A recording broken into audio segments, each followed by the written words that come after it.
You guys also had the news this morning, a couple of hours ago, that Mike Keith is the new voice of the Vols, will replace Bob Kessling after this basketball season finishes. Great conversation that Brent Hubbs had with Mike. What's the reaction you've seen from Tennessee fans with the news?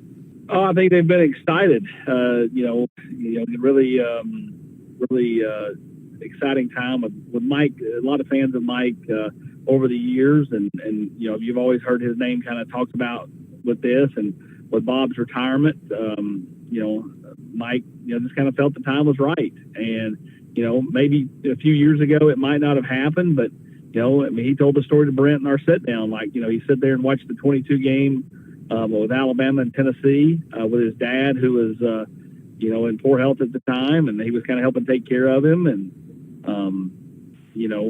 just kind of it brought back all the feelings that he had when he was a little kid, and I think that kind of led to what we saw today with him, resigning as voice of the Titans and becoming the new voice of the Vols. Yeah, some people would think that he had a cushy job, and why would he want to leave? Because he's now doing football and basketball, but that's what he wanted to do all along. Yeah, I think for Mike, Mike's a guy that works all the time anyways. Like the whole notion that, he just called 17 games throughout the year and that's all he did, that's not right. So, he was a guy that was constantly on the road working, whether it be Titans Caravan, whether it be calling games, whether it was, the online stuff, the podcast, the video features to the Titans. And, I think for him, this was a chance to, do something that he always dreamed of when he was a little kid. And, it was a no-brainer in a lot of ways. And, he's just excited. He is really excited. Having been there when Brent and him sat down, he just can't wait to get going, and he'll be at work next week, and we'll be doing a lot of stuff behind the scenes between now and when he officially takes over at the end of the basketball season, and he'll be working with Bob, from a standpoint of kind of just picking Bob's brain on basketball and things he does, and I'd say you'll probably see him doing some mock broadcasts behind the scenes, or we won't see it, but he'll be doing that just to test things out and, just get ready for the next, several months of the grind that will be, calling Tennessee athletics. But he won't call Tennessee baseball, as he said it. He goes, Tennessee baseball is John Wilkerson, and John Wilkerson will be dominating that scene for as long as John Wilkerson wants to dominate that scene. For sure. Austin Price is with us, Volquest.com. The news we're discussing, Mike Keith will become the next voice of the Vols. That was announced earlier today, and recommend you check out the conversation with Brent Hubbs that they had at Volquest earlier today. You've been covering what's going on with Tennessee's roster. It's roster retention. It's who can you add. As you know, this is a wild time right now. The wide receiver position, what went into Mike Matthews deciding to stay, and then Amari Jefferson, the latest addition, announcing here in the last couple of days that he will transfer to Tennessee from Alabama. Yeah, for Mike, I think he had a lot of conversations with Josh Heupel, Kelsey Pope. Talked to them about kind of where he fits into the offense. Didn't play as much as he'd like as a freshman.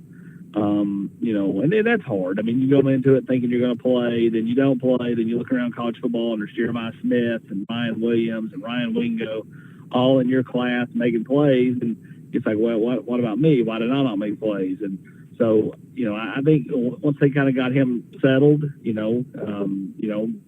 good and back for 2025. And then as for Amari Jefferson, I think got down to Alabama. Nick Saban was no longer there, and that's who he signed with back a year ago at this time. And I think just never felt, the same connection to the current staff at Alabama that he did with the previous staff. And he did feel a connection to Tennessee. There were several times last fall where, he reached out to Tennessee, and at that time Tennessee was kind of, set at the position, and they weren't sure, is he just wanted to take a visit? How realistic is any of this? And he ended up going ahead and signed with Alabama.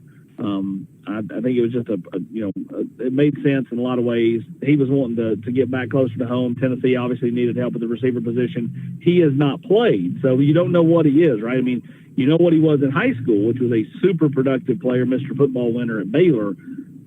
At the college level, we don't know, and Tennessee doesn't know. But I think it's one of those kind of like low to no risk, high reward top acquisitions for Tennessee, and I think a big get for the next 4 years. I think that's the biggest thing is you have him for 4 years, so he'll have a chance to kind of figure it out and continue to develop.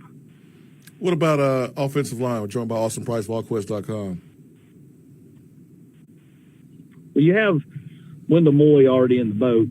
Tennessee currently has Emmanuel Pregnon, the USC transfer, on campus as we speak. He'll be in town today and will leave tomorrow morning. That's a Tennessee-Oregon battle. He's a West Coast kid, so I think it's impressive they got him out here for a visit. That means he is interested enough to give Tennessee a look. Now, is he interested enough to want to come from the West Coast to the East Coast when you're predominantly stayed on the West Coast your whole life? We'll see. We'll see kind of where things are. As the visit goes on. There's been a lot of times where I would tell you no, and a kid just kind of fell in love with the school, and it happened. And so, does he kind of fall in love with Tennessee in this 24-hour period? We'll see. I mean, they're going to try to put their best foot forward over the next several hours and see if they can be a real player in this recruitment. Again, Tennessee and Oregon for Emmanuel Pregnon. Running back. I know last time we talked, there was a possibility of Tennessee adding a running back to the position. Any more additions on the offense outside of offensive line that you see happening? Yeah, I mean, I think they're going to have to add more receivers. I mean, they don't have enough on the roster. So, who is that? Time will tell. Do they wait to the spring period to add somebody? I guess that's possible. Does anybody else go in from, these teams that are going to lose or have their seasons wrapping up over the next, 10 days or so? I think it's possible. So, we'll see kind of where all that goes. But Tennessee needs to add at least one more receiver. They need to add, a running back, in my opinion. To me, it'd be hard to go into next year with just 4. And then we'll see what they do on the offensive line or if they do anything on defense. Austin Price is with us, Volquest.com. Any update on Andre Karic? He was trying to get another year. Is that right? Yeah, he was. Still is, I think, but no update as of right now. Okay. Is Tennessee operating under the assumption he doesn't come back, and then if they get him, that would be a welcome addition? Yes, I think that's the best way to approach it. I don't think you want to be banking on anything. So I think the best way to approach it is he won't be back, and if he were to win the appeal, it's kind of like, I think that's how Tennessee thought the process was with, I think a lot of people at Tennessee thought there's no way Diego Pavia is going to win this appeal thing, which would in turn help Tennessee with, Miles Kitselman, and then he did. And so that helped them with Miles Kitselman. So I think the best way to go into it is approaching it as if, Andre is not going to be here. And then if he were to win, then, obviously that changes a lot. Awesome Price, Volquest.com. Why do you think we haven't heard an official decision publicly for James Pierce Jr. on going to the NFL or not?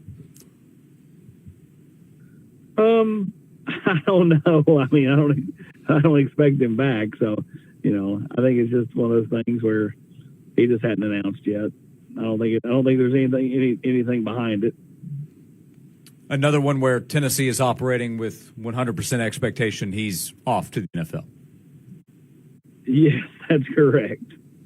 Austin, anything that is standing out right now on the recruiting front? 2026, that process has already begun, but what's the latest there? Either names to watch, contacts that are being made for 2026 recruiting?